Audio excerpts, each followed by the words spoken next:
Radio Sports out here. I'm Seth Morton. And I'm Shane Maples. Do not consider this a comeback. We've been here for years, in the words of LL Cool J. Start off talking a little bit about UT football. We never stop talking about it. It's always in the news as far as we're concerned. And it's actually got some good news coming up here. Coach Jones knows what he's doing. He absolutely does. Everything was set up for this recruiting class to be top notch. And it is. It certainly is. We've already signed 3 top recruits with Jalen Hurd, Todd Kelly Jr., TKJ, and Vic Wharton. All of them from Tennessee, which is good. You need the staple of Tennessee recruiting class needs to be from Tennessee. And that's what Butch Jones said when he got in here. Remember his opening press conference? He said he wanted to lock down the state. And he's done that. Oh my. The player I'm really excited about is Jalen Hurd, because Tennessee football is a good running game, and he is a 6'3", quick running back. That's what we need to run this spread system. Butch Jones knows what he's recruiting. Big and fast, that's the best combo you can have. Absolutely. And you can't beat that. Also, I'm really excited about Todd Kelly Jr. TKJ has turned out to be one of our best recruiters. He's recruited other players, and that's what you like to see. And this isn't just a one-year thing either. I mean, these legacy recruits, Tennessee's calling them, they're here for a while. I mean, the Berry twins are coming up soon. All these players are walking up just ready to play for us. Yeah. I've heard the Berry twins are better than Eric Berry. That's what I've heard. Isaiah Stokes is coming up too. Mm-hmm. Speaking of Stokes, Jarnell Stokes last night, where was he against Mercer? Tennessee lost to Mercer. It wasn't Jarnell's fault. It was Jarnell had a good game. He put up how many? 14, 16? Yeah, he had a double-double again. Mr. Double-Double. Yeah. But, unlike Jordan McCray, who really just disappeared. He really did.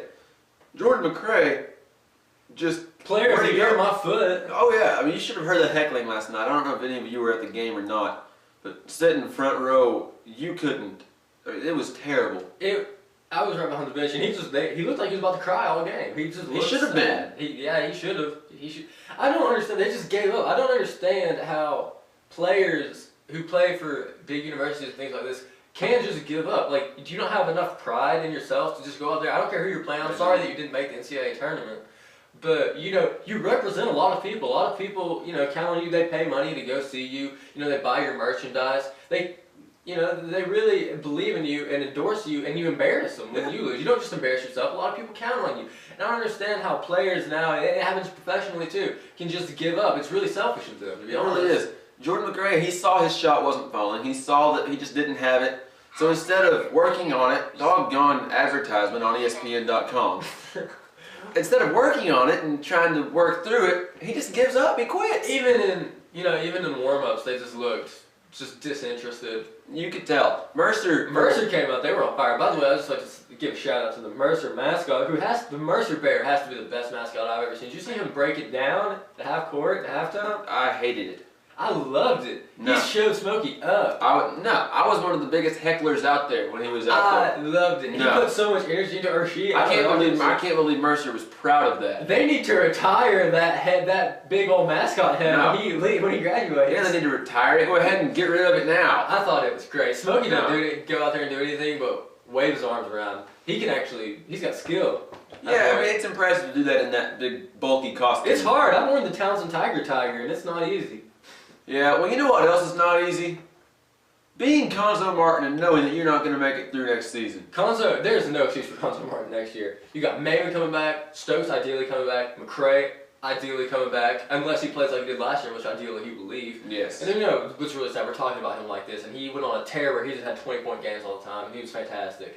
But you got Trey Golden back. You got, everybody coming back except McBee, thank God. Yeah, good. Our team will be stronger. Oh, man, Skylar McBee. I got to see the last 3 Skylar McBee made in Thomas Bowling Arena. Absolutely. Stuff I'll be telling my kids about. If it weren't for the fact that he beat Kansas his freshman year, he wouldn't be on scholarship here, let alone starting. So many good memories. He beat Kansas, but he beat Kansas. That's about it. But, next year there's no excuse for a slow start, which is trademark Conzo Martin. No, absolutely.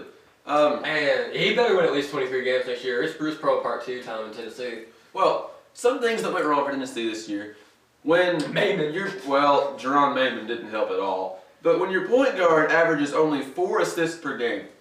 Yeah, Trey Golden, he had some turnover problems in certain games. Yeah, he did. Averages 2 turnovers a game. His assist to turnover ratio is only +2, which is terrible for a point guard. And there were some times where he really just kind of didn't want to take control, which a point guard's supposed to do. Like, and you can see the effect a good point guard has on a team. Like last night, the Cavs without Kyrie Irving. Do you think if they had Kyrie Irving, such a versatile player like that they would have blown a 27-point lead against the Heat? No. No, I don't believe so at all. But that has more to do with the Heat, to be honest. Yeah, but Tennessee this year has shown glimpses of being a decent team. Tennessee next year. Tennessee next year, 6th seed at least. Oh yeah, I mean when our win over Wichita State, great win. Our win over Xavier was a pretty good win. We should have beat Georgetown. We had it in the bag. Our win over UMass is actually a very good win. I don't know what Georgia did to us, but honestly, blowing out Kentucky, extremely impressive. I know they didn't have Nerlens Noel, but still, like a 30-point win over an SEC team, which I know the SEC was down this year, and I know Kentucky just got embarrassed by Robert Morris, but that's a good win. That's Kentucky. They were the national champions. Absolutely. And I'm going to say one thing to the so-called fans of Tennessee basketball: you let the team down last night. Oh yeah, 4,000 fans in the arena for a $10 general admission ticket. I mean, you could sit in places you've never sat before. I was right behind the bench. I was right across from the bench, front row. It was great, and it was like a Buzz Peterson game. They couldn't get anybody to sing the national anthem. No. They couldn't. The curtains were down. Yeah, the Kevin O'Neal curtains were back. I couldn't believe it when I saw that. Mercer was much louder than every Tennessee fan in the building. Mm-hmm. That was just really a shame. There was one student, I think, and he was pretty sad. Anyway, on to other news. The Heat, Shane. They're pretty Heat hot. are on fire. Yes. Which is self-explanatory. Pun intended. This is amazing. If you're not following the Heat, shame on you if you're a sports fan, because this is greatness just personified, really. It really is. LeBron James, he is playing so above everybody else that it blows my mind. It is Michael Jordan-esque to watch this guy play. It's like he's playing college ball. And not only that, it's not like he's just carrying the team. Dwayne Wade, he's playing great too. And Mario Chalmers is a great point guard for them. They got Birdman, who really brings some life into the team. Well, LeBron, not only, he's fun to watch, but he does everything well. He's the leading scorer. He's their leading rebounder. He's their leading assist man. He does the Harlem Shake everything with the best of them all. Yes, he does. That's the most impressive part about it. The Harlem Shake. And last night they extend their winning streak to 24 in a row. I hope they win every game for the rest of the year, just because I love seeing They games. come back last night from a deficit of 27 down.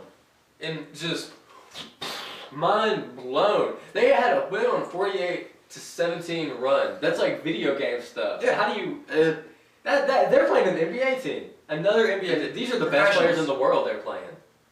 And they're just schooling them like they're schoolyard girls. Yeah, they are.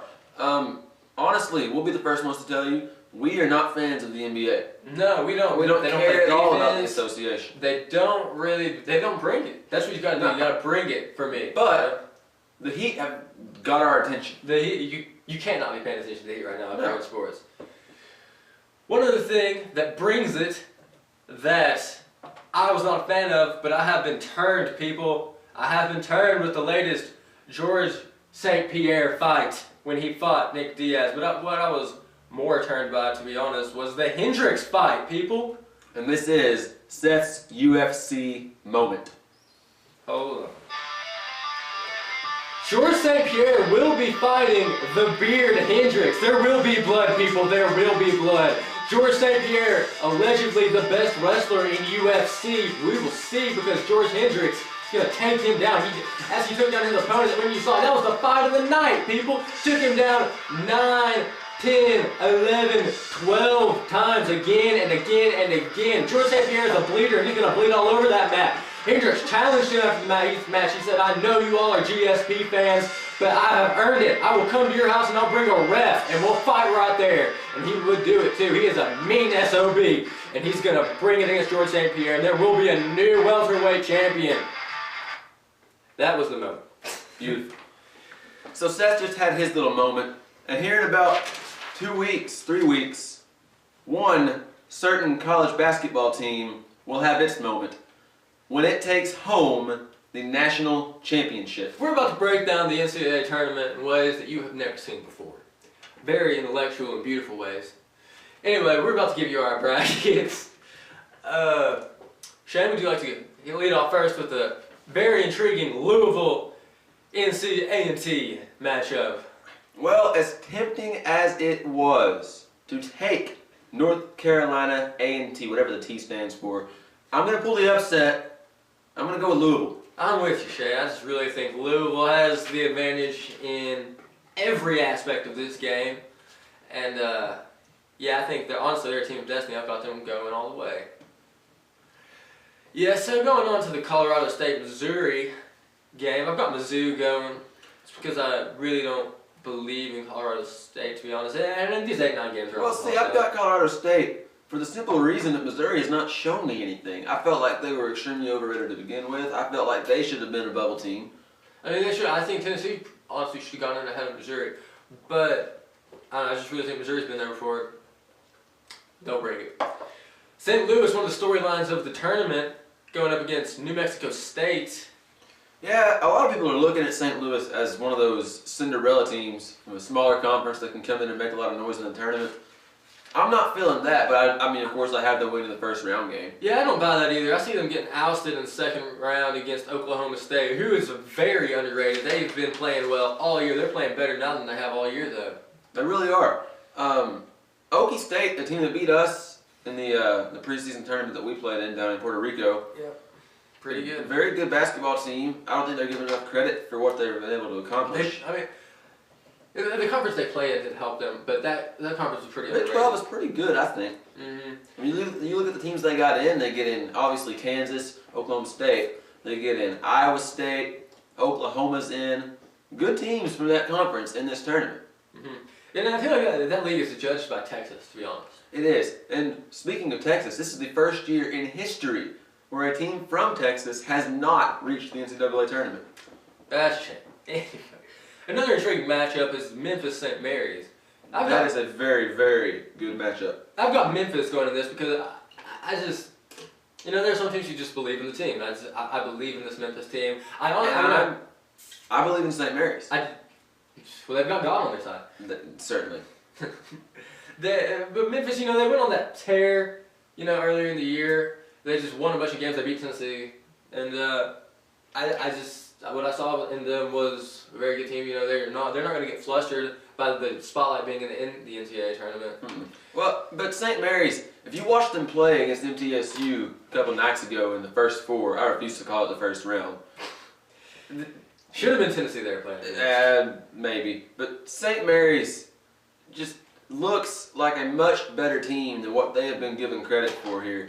And I'm taking St. Mary's to beat Memphis. Matthew Dellavedova is one heck of a basketball player. He's left St. Mary's for 4 years. This is his senior year. He's not about to quit now. He wants to make sure that they get one tournament win. By the way, MTSU, don't talk to me about MTSU. You made a mistake in the NCAA tournament, or the NCAA committee.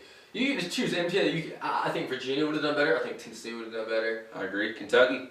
Freaking Southern Miss probably would have done better. I agree. Alabama. Alabama absolutely would have done better. MTSU, how do you just get embarrassed like that after everybody, so many people just put it out on the line for you? And they were talking about you can't judge them because of the conference they play in. Yeah, you can. You can judge them by the type of people they play. Yes, you can. I just think you can't tell me Tennessee wouldn't have beaten MTSU. No. We certainly would if we had the opportunity. And that's one thing about the tournament. Theoretically, it's the 68 best teams in the nation. It's not. Obviously, it's not. Tennessee would school Liberty. Tennessee would school James Madison. Yeah. Western Kentucky. Georgia Indiana. would school most of these schools. I'm kidding about the Indiana. Yeah.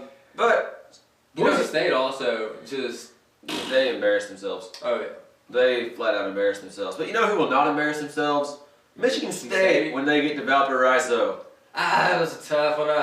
Like I said, I believed in Valparaiso. Not really. I can't. No, Bryce Drew's the coach now. He's not the player, so he can't make the shot.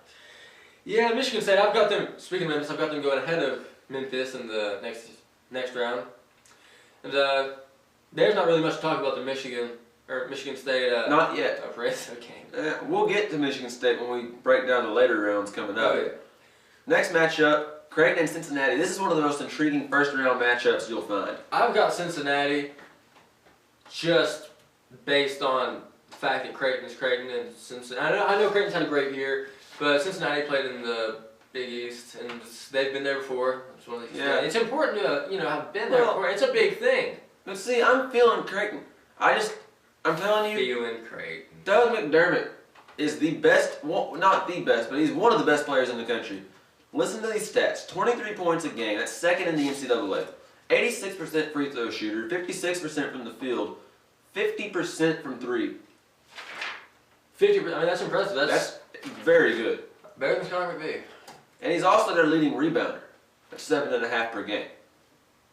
Well, You don't get those numbers anywhere else. no, but I mean, it's easy to be that good when you're playing with nobody else. And, the type of competition Creighton has played, honestly, does not compare with Cincinnati. It's not the best, but they've beaten Wisconsin, which is very impressive. They've played Boise State, which is a tournament team. They've beaten California, tournament team. I'm looking at their schedule right now. They've played at Wichita State and lost. I mean, They've beaten Wichita State at home. Cincinnati, they've beaten Oregon, Alabama, who should be a tournament team. And they also beat Wichita State in their conference championship game. They beat number 24 Pittsburgh. They beat never mind. They beat Villanova. This is a good team. They're 8th in the nation in rebounding. This is a good team. They got a good coach. 22-11, 99 in the Big East. That's not bad. That's a good conference. Not bad at all. But I mean, look at the stats. I mean, they've got their own scorers. Kilpatrick, he's good. I mean, he's a good player. He's a solid player. 40% a game. That's good. 40% in college basketball. That is impressive. This Creighton team has the player-coach relationship. Doug McDermott is the son. Sandusky, calm yourself. Hey, now, I hope not, because Doug McDermott is the son of the head coach. So, I mean, take that however you want. But this is Doug McDermott's senior year. He does not want to let